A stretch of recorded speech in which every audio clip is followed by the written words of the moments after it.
Combien de secrets peut contenir un simple sourire figé dans le temps? Combien d'histoires non racontées se cachent, juste en dehors du cadre, dans le flou de l'arrière-plan? Nous regardons cette photographie, prise en 1925, et nous voyons d'abord la lumière. Nous voyons Adeline Beaumont, 20 ans, l'héritière d'une fortune industrielle, ses perles luisantes, son sourire éclatant capturé dans le jardin de l'hôtel particulier familial à Paris. Elle incarne l'insouciance des années folles, une ère de jazz et de champagne dansant sur les cendres encore chaudes de la Grande Guerre. Mais ce n'est pas son histoire que nous allons raconter. Regardez plus attentivement. Juste là, à gauche, presque entièrement avalée par l'ombre du grand chêne sous lequel Adeline pose.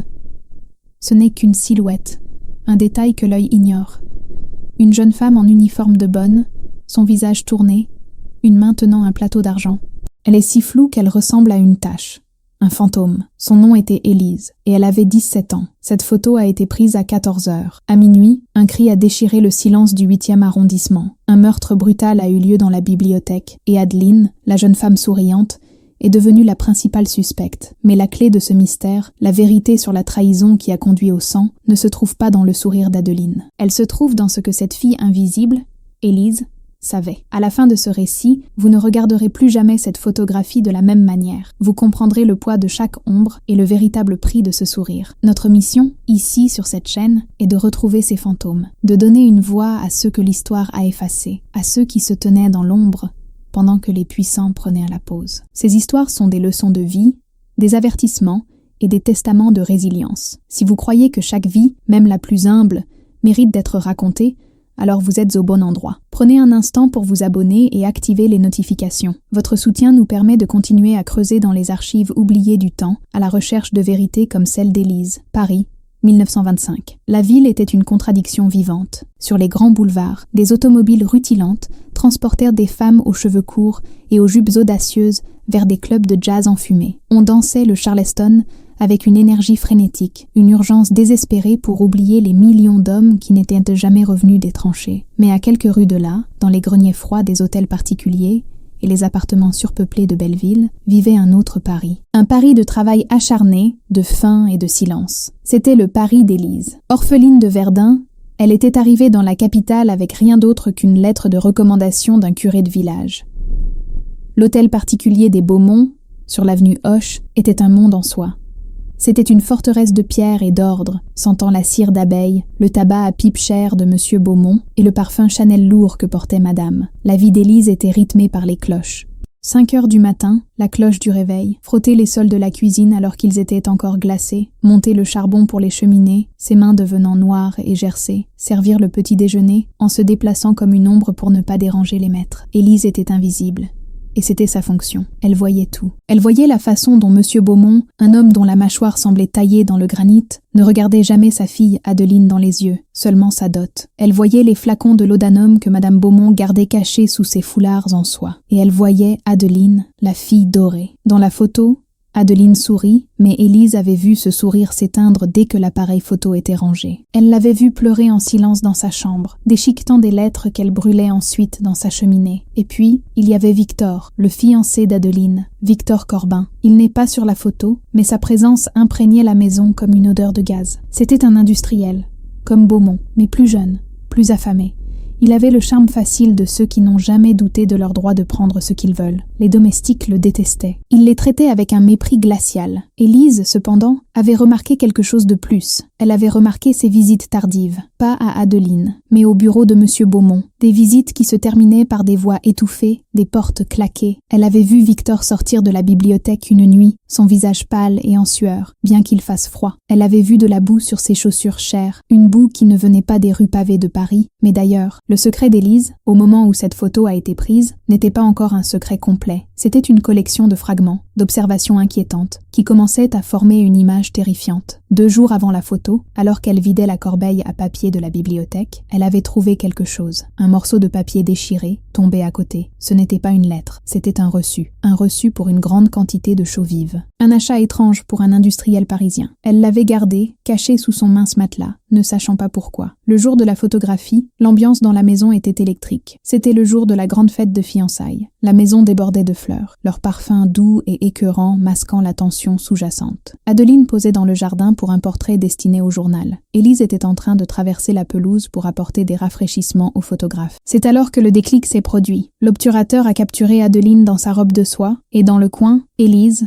le plateau à la main, son regard non pas tourné vers la fête, mais vers la fenêtre de la bibliothèque, car elle venait de voir quelque chose. Elle venait de voir Victor, le fiancé, non pas en train de se préparer pour la fête, mais en train de glisser un objet long et lourd, enveloppé dans une toile cirée, dans le coffre de son automobile. Elle est devenue un fantôme sur la pellicule, figée au premier instant de sa terrible réalisation. Le meurtre aurait lieu dans 10 heures, mais pour Élise, le mystère venait de commencer. Le son du déclic de l'appareil photo sembla résonner dans le silence soudain de son esprit. Pendant une seconde, Élise resta figée, le plateau d'argent devenant incroyablement lourd dans ses mains. Le monde s'était réduit à cette vision. La silhouette de Victor Corbin, le fiancé, fermant le coffre de son auto, et la conscience aiguë de ce qui était à l'intérieur. Un objet long, lourd, enveloppé dans une toile cirée sombre. Puis, le moment s'est brisé. Le photographe s'est détourné, criant quelque chose à Adeline, qui a ri en réponse. Un son cristallin qui semblait faux à Élise. Victor était déjà monté dans le véhicule. D'où elle était, elle pouvait voir son profil à travers la vitre.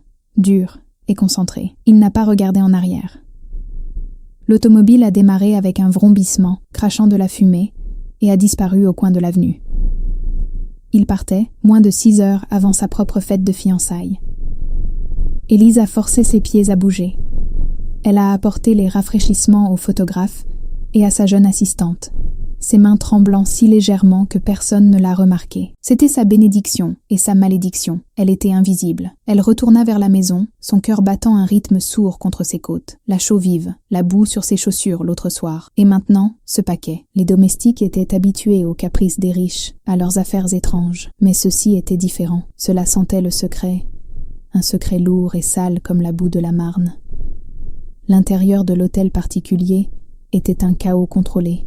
Madame Beaumont, un mouchoir parfumé pressé contre sa tempe, donnait des ordres contradictoires aux fleuristes qui tentèrent de dresser des arches de roses dans le grand hall. L'air était épais, presque suffocant, avec le parfum des lys et la tension nerveuse. On envoya Élise à l'étage pour aider Adeline. Elle frappa doucement à la porte de la chambre de la jeune héritière. La voix d'Adeline était étouffée. « Entrez !» Adeline n'était pas en train de s'habiller. Elle était assise près de la fenêtre, dans la même robe de soie claire de la photographie, regardant le jardin désormais vide. Ses yeux étaient rouges. Quand elle a vu Élise, elle n'a pas détourné le regard avec embarras. Elle a simplement paru fatiguée. « Il est parti, n'est-ce pas ?» demanda Adeline, sa voix à peine un murmure. Élise a figé. « Qui, mademoiselle ?»« Victor, je l'ai vu de la fenêtre. Il part toujours. » Il y avait une résignation dans sa voix, qui glaça Élise plus que la colère n'aurait pu le faire. Adeline se leva, s'approcha de sa coiffeuse et prit une lettre, la même qu'Élise l'avait vue déchirer et brûler tant de fois. « Parfois, je me demande s'il ne fuit pas quelque chose, » dit Adeline,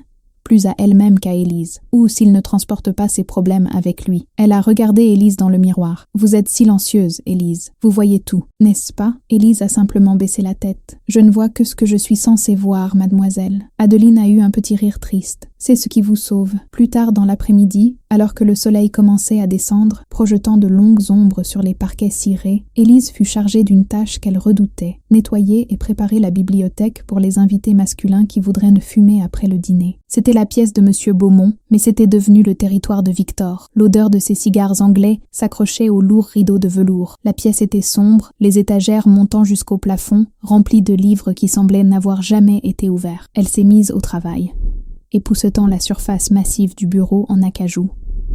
C'est là qu'elle l'a vu. Près de la corbeille à papier qu'elle avait vidée la veille, celle où elle avait trouvé le reçu pour la chaux vive, se trouvait un autre morceau de papier froissé, à moitié caché sous le bord d'un tapis persan. Elle a jeté un coup d'œil à la porte. Vide. Ses doigts se sont refermés sur le papier. Ce n'était pas un reçu. C'était un billet. Un billet de train de 3e classe. Aller simple. Daté d'il y a 3 jours. La destination n'était pas un nom de ville, mais une petite halte rurale à l'est de Paris, près de la forêt de Bondy. Un endroit connu pour ses carrières de gypse. Un endroit où l'on pouvait acheter de la chaux, un endroit où l'on pouvait facilement se salir debout. Mais ce qui fit s'arrêter son cœur, c'était le nom écrit au crayon, au dos du billet. Ce n'était pas Victor. C'était un nom de femme. Hélène. Un bruit dans le couloir la fit sursauter. Elle fourra le billet dans la poche de son tablier, son cœur battant la chamade. Monsieur Beaumont est entré, l'air agité. Il ne l'a pas vu. Il s'est dirigé directement vers le bureau, a ouvert un tiroir, en a sorti une petite boîte en métal, l'a regardée, puis l'a remise en place en jurant à voix basse. Il sentait le brandy. La peur d'Élise commençait à se transformer en une certitude glaciale. Ces gens puissants, étaient tous terrifiés. La fête a commencé à 20h. Le jazz a éclaté dans le grand salon. Une vague de sons rapides et joyeux qui semblait désespérés. Les femmes en robe à paillettes riaient trop fort, leurs bijoux scintillant sous les lustres en cristal. Et puis, Victor est revenu. Il était entré comme s'il avait été là toute la journée, impeccable dans son smoking, un sourire charmeur plaqué sur le visage. Il a pris Adeline dans ses bras et l'a embrassée devant tout le monde. Adeline a souri. C'était le même sourire que sur la photographie. Éclatant, large et complètement vide. Élise, circulant avec un plateau de coupe de champagne, est passée près de lui. Elle a senti quelque chose. Une odeur faible, mais distincte, sous son eau de Cologne coûteuse. Une odeur de terre humide et quelque chose d'autre, quelque chose d'acre, comme de la fumée de produits chimiques. Elle l'observait depuis les ombres, depuis les portes de service. Elle voyait la façon dont il tenait le bras d'Adeline un peu trop fort. Elle voyait M. Beaumont le tirer dans un coin, leur visage grave, leur voix basse et en colère. Elle voyait Madame Beaumont, les yeux brillants, probablement à cause du laudanum, riant avec des invités qui la regardaient avec pitié. Le secret n'était plus seulement celui d'Élise. C'était une bombe au centre de la fête, et tout le monde semblait danser autour, faisant semblant de ne pas entendre le tic-tac. Hélène, la chaux vive, la toile cirée, le billet de train. Élise tenait 4 morceaux d'un puzzle qu'elle ne voulait pas résoudre. La musique est devenue plus sauvage. Dehors, la nuit était devenue noire, sans lune. L'horloge du grand-père dans le hall a sonné 23h. Il ne restait qu'1 heure avant le cri. L'horloge du grand-père dans le hall sonna 11h30. Chaque coup de marteau sur le bronze semblait être un clou de plus dans le cercueil de cette soirée. Le jazz était devenu strident, une cacophonie désespérée. Élise s'était réfugiée un instant dans l'office, ses mains plongeant dans l'eau chaude savonneuse pour laver une énième série de coupes en cristal. La chaleur était un soulagement bienvenu pour ses doigts glacés par la peur. C'est là qu'elle les a entendus, la cuisinière en chef, Madame Duval, une femme large bâtie comme une forteresse, et le majordome, Monsieur Laurent, rigide comme un bâton. Ils parlaient à voix basse, mais la colère rendait leur chuchotement tranchant. « Il se pavane comme s'il était déjà le maître des lieux, » dit Laurent, son nez froncé de dégoût en parlant de Victor. Il a donné un ordre à un des valets comme si c'était son chien. Madame Duval renifla, frottant vigoureusement une casserole en cuivre, et Madame Beaumont qui flotte dans ses nuages de laudanum. Monsieur qui boit plus que de raison, et cette pauvre mademoiselle Adeline, offerte comme un agneau. Elle se rapprocha. « Ce n'est pas naturel, Laurent. Cet empressement. Ce mariage est trop rapide. Surtout après l'autre. » Élise a arrêté de frotter. « L'autre ? Chut !» fit Laurent, jetant un regard vers l'ombre où se tenait Élise. Mais Madame Duval était lancée. « Chut, vous-même. Cette maison est bâtie sur des secrets qui suintent. Je me souviens d'Hélène. Bien sûr que je m'en souviens. » Élise sentit le billet de train dans sa poche, le nom au dos semblant lui brûler la cuisse. « La cousine pauvre, » continua Madame Duval. Elle était fiancée à Monsieur Victor avant même qu'il ne rencontre Adeline. Plus douce, plus jolie, si vous voulez mon avis. Et puis, pouf, disparue. Laurent secoua la tête. On a dit qu'elle était partie en Amérique, qu'elle avait trouvé un autre homme. Bêtise, cracha Madame Duval. Elle n'avait pas un sou. Elle n'est pas partie, Laurent. On l'a fait partir. Et 6 semaines plus tard, voilà que Monsieur Victor, le cœur brisé, demande la main de notre Adeline et sa dot colossale. Cet homme a de l'encre noire à la place du sang. Un verre glissa des mains d'Élise et se brisa dans l'évier. Les 2 domestiques se retournèrent, leur visage dur. « Nettoyez ça, petite, » ordonna Laurent, « et gardez vos oreilles. Pour votre travail. » Élise hocha la tête, ses mains tremblantes ramassant les éclats de cristal. Mais son esprit était ailleurs. Il était dans une forêt sombre, près d'une carrière, avec un sac de chaux vive et une fiancée disparue. Le puzzle était assemblé. Victor n'était pas seulement un fiancé infidèle, c'était un monstre. Il avait tué Hélène pour l'argent d'Adeline. Et la famille Beaumont, d'une manière ou d'une autre, était complice. La boue, le paquet, l'odeur, c'était la preuve de son crime récent, le nettoyage des dernières strass. Elle retourna dans le grand salon, portant un nouveau plateau. La scène lui parut soudain grotesque. Ces gens qui dansaient, riaient, buvaient du champagne, flottaient sur une mer de mensonges et de sang. Elle chercha Adeline, mais elle ne la vit pas. Victor était là, cependant, près de la cheminée, en grande conversation avec un banquier. Il était détendu, charmant, un prédateur qui avait fait son repas. Puis elle vit Monsieur Beaumont. Il se tenait près de la porte de la bibliothèque, le visage gris. Il fit un signe de tête brusque à Victor, un ordre silencieux. Victor s'excusa auprès du banquier et le suivit. Les 2 hommes entrèrent dans la bibliothèque. La lourde porte en chêne se referma avec un clic sourd et définitif. Quelque chose poussa Élise. Un instinct. Elle posa son plateau sur une table d'appoint et au lieu de retourner à l'office, elle se dirigea vers le couloir adjacent à la bibliothèque, là où l'on gardait les manteaux des invités. Elle pouvait entendre les voix à travers le mur, des murmures en colère. « Tu as tout réglé » C'était Beaumont. Sa voix était tendue. « C'est fait, » répondit Victor, sa voix froide. « Personne ne la retrouvera jamais. L'accord est l'accord, Beaumont. Vous vouliez que le problème disparaisse. Il a disparu. »« Je ne parlais pas d'elle » cria Beaumont, sa voix se brisant. « Le chantage, la boîte. »« La boîte est en sécurité, » dit Victor, « et elle le restera, tant que je deviens votre gendre demain. » Élise frissonna. Chantage, la petite boîte en métal qu'elle avait vue plus tôt. Soudain, il y eut un son différent, une troisième voix. « Menteur !» c'était Adeline. Elle devait être entrée par l'autre porte, celle du jardin. « Menteur ! Je t'ai suivi. Je sais ce que tu as fait. » Un bruit de lutte, un objet lourd qui tombe. « Adeline, non !» cria M. Beaumont. Puis, un son qui n'était pas un mot, un gémissement profond. Un bruit sourd, humide. Un fracas de verre. Puis, un silence. Un silence si total qu'il semblait plus bruyant que le jazz qui jouait encore dans la pièce à côté. La porte de la bibliothèque s'ouvrit violemment. Victor en sortit. Son col était de travers et il y avait une éraflure rouge sur sa joue. Il regarda autour de lui, ses yeux balayant le couloir. Il ne vit pas Élise, cachée dans l'obscurité des manteaux. Il lissa sa veste, redressa son col et retourna calmement vers le salon, comme un acteur remontant sur scène. Il laissa la porte de la bibliothèque entr'ouverte. Pendant une seconde, Élise ne put plus respirer. Puis, elle l'entendit. Un faible sanglot. Elle sortit de sa cachette. Chaque pas était une torture.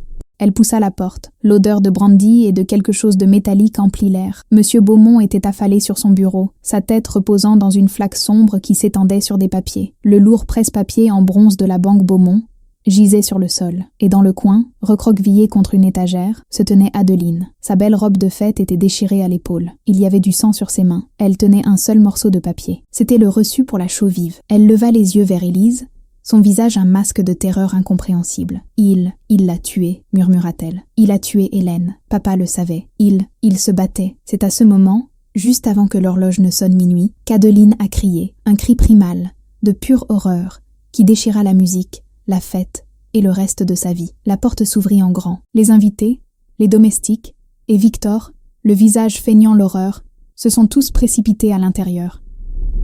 Ils n'ont vu que la scène. Le père mort et la fille debout au-dessus de lui, les mains couvertes de sang. Le cri d'Adeline a agi comme un vide, aspirant tout le son de la maison avant de le relâcher dans une vague de panique. Le jazz s'est arrêté net sur une note discordante.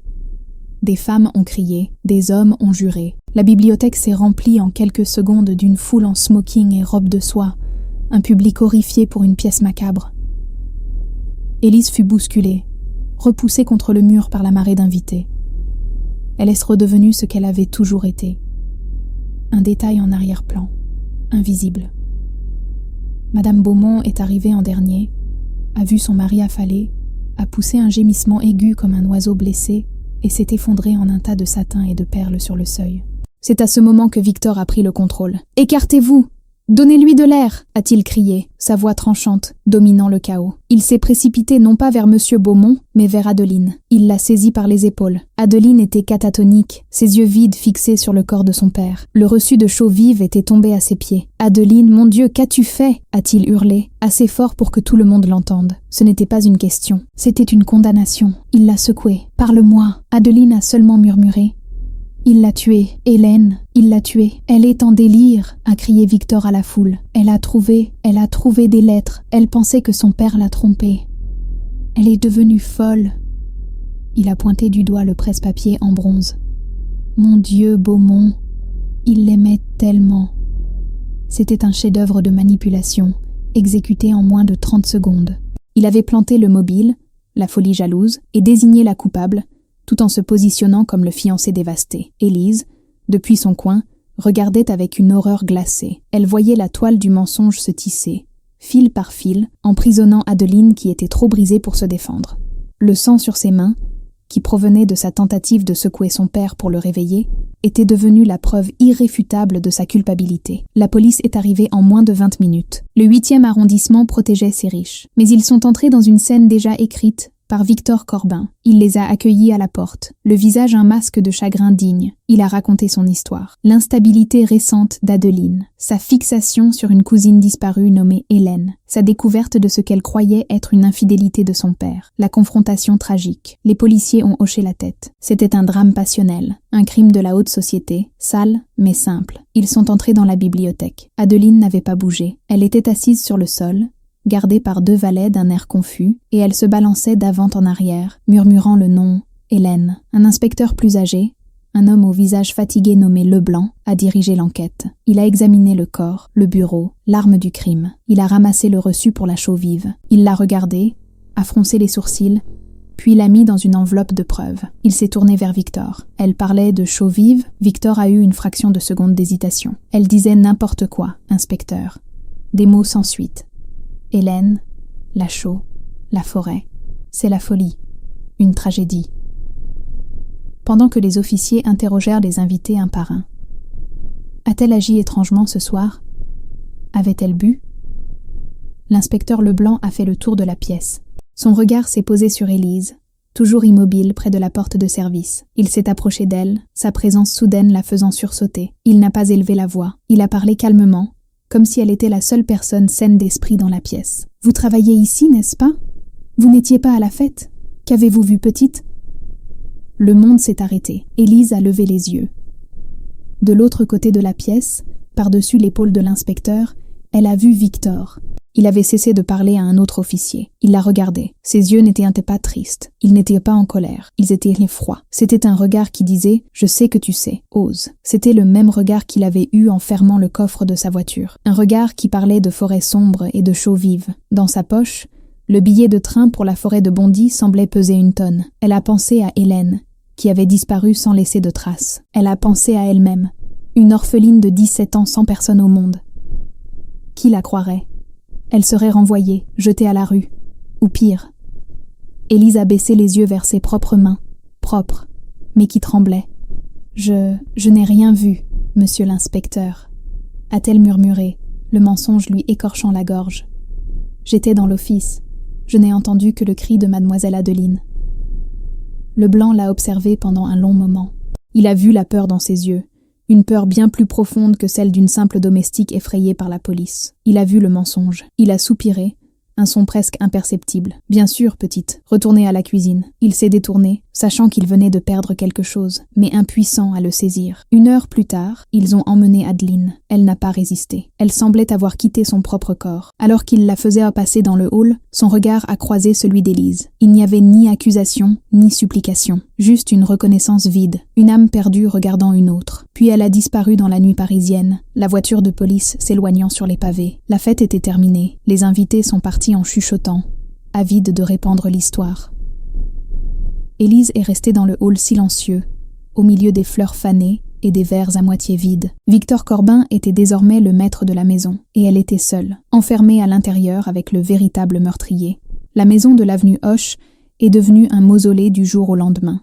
Le silence était épais, lourd, seulement brisé par les sanglots étouffés de Madame Beaumont, qui flottait dans les couloirs comme un fantôme sous l'emprise du laudanum, ou par la voix nette et froide de Victor Corbin donnant des ordres. Il était le maître de tout. Les avocats, les notaires, les directeurs de pompes funèbres, tous s'adressaient à lui. Il était l'image même du chagrin digne, le pilier sur lequel tout reposait. Et Élise, invisible comme toujours, observait ce prédateur consolider son royaume. Les autres domestiques la fuyaient. Ils avaient vu l'inspecteur Leblanc lui parler. Ils avaient vu le regard de Victor se poser sur elle. La peur avait empoisonné la solidarité des cuisines. Madame Duval elle-même gardait les yeux rivés sur ses casseroles, ses lèvres scellées, l'histoire d'Hélène morte avec le courage de la veille. Élise était prise au piège. Le billet de train vers la forêt de Bondy, caché dans son mince matelas, lui semblait être un morceau de charbon ardent. C'était la clé de tout. Mais la serrure était gardée par un monstre. Victor était méticuleux. 2 jours après le meurtre, il la convoqua, pas dans le grand salon, mais dans la bibliothèque. La pièce avait été nettoyée, mais l'air gardait une odeur métallique sous celle de la cire et du cuir. Une grande tache sombre marquait toujours le tapis persan. « Élise »,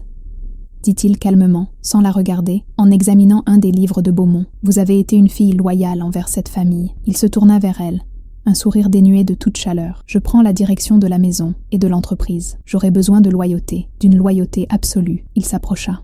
Elle pouvait sentir son eau de Cologne, et en dessous, cette faible odeur de terre. « Je sais que l'inspecteur Leblanc vous a posé des questions. Vous avez bien fait de lui dire que vous n'aviez rien vu. C'était la vérité, n'est-ce pas? Vous étiez dans l'office. Ce n'était pas une question. » C'était un ordre, un rappel de la réalité qu'il avait créée.